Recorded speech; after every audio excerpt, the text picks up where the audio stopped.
What have you been called too much of? Could you list it for me, please, Nancy? I've been called too shy, too argumentative. I've been called too high maintenance. I've been called too childish. Too childish? Oh yeah, that was one. Yeah. That was one. I've been called too fat. Well, starting from when I was a kid, too fat, to just now, to childish, because I'm 30 already, and to argumentative.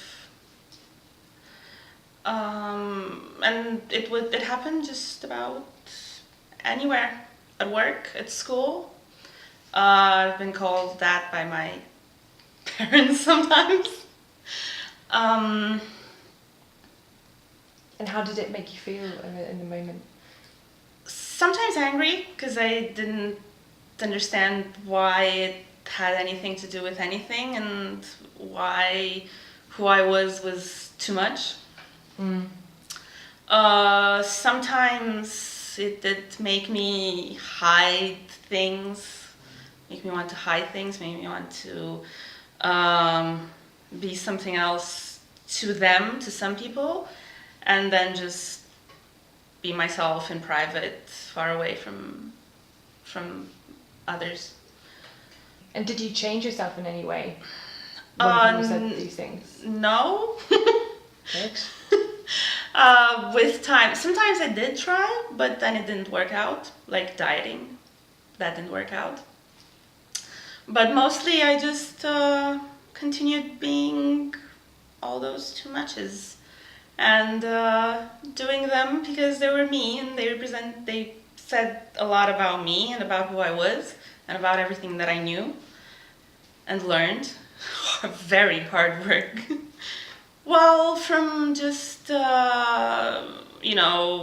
reading a lot, learning, going through things, learning how to write, learning how to analyze things, to just the usual hard work of accepting yourself and accepting who you are, and how that's not a bad thing, even if people around you tell you that it's a bad thing. Yeah. To high maintenance, I think it's just that I know what I want, and I know what I like, and I know what makes me feel good, and I just get those things. And too childish, again, I like collecting things with Hello Kitty. That's not gonna affect my professionalism at work, or make me an irresponsible person. I just like Hello Kitty. Too shy, I guess that it just meant that I really just guarded myself from people that I didn't particularly like, or that I didn't feel that I connected with. So that means that I just learned how to pick my friends better, and form stronger relationships with them, and form former bonds with people who I thought were worth it and had more in common with me. The too fat, I think, would just help me. I don't know how that helped me yet, being called like that, but I think it did help me in the sense that I learned how to create my own sense of style.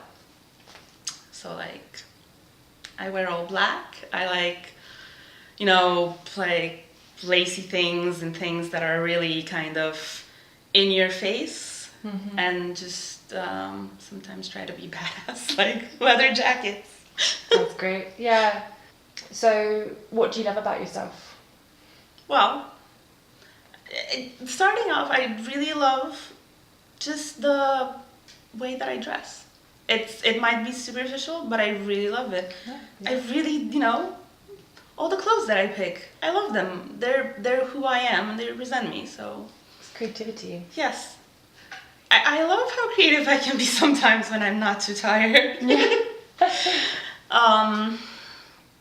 I love how many things I know, because I did like research on random things that might not help me in my work, but I know them and they're mine, and they built who I am, and they help me, understand the world better maybe.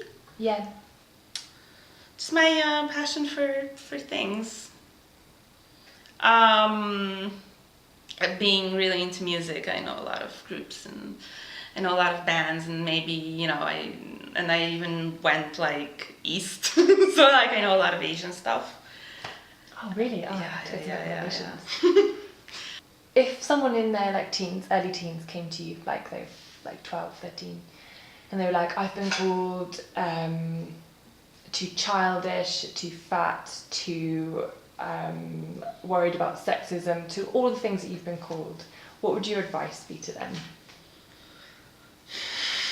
Don't pay attention to those people. Don't.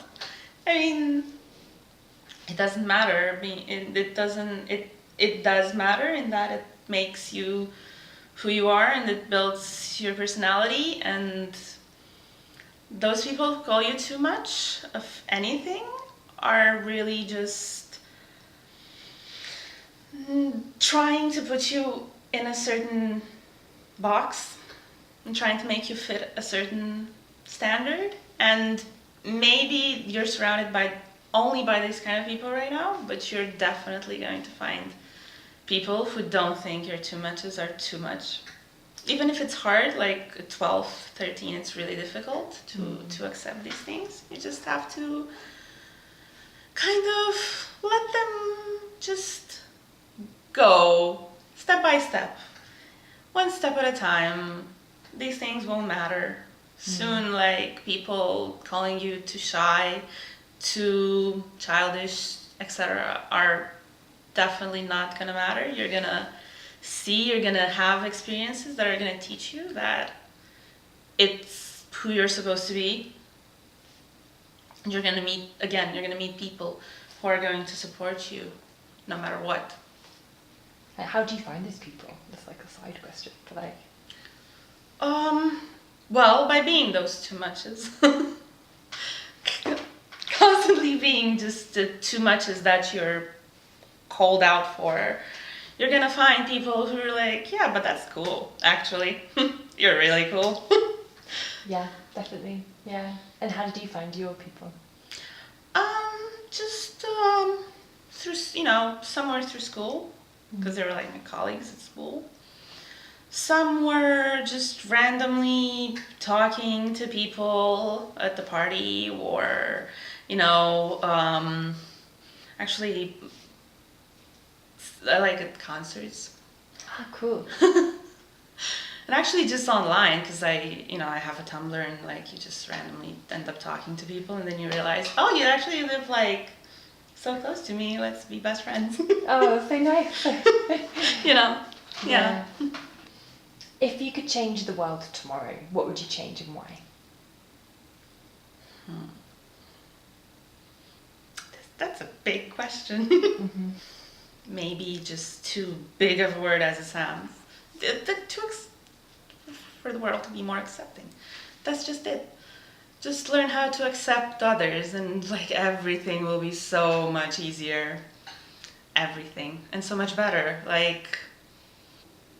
But yeah, people that's the one big change that I would do. People to be more accepting, to be more open-minded about things, to be more just free themselves from boxes, from tags, from expectations that they have and that others have of them.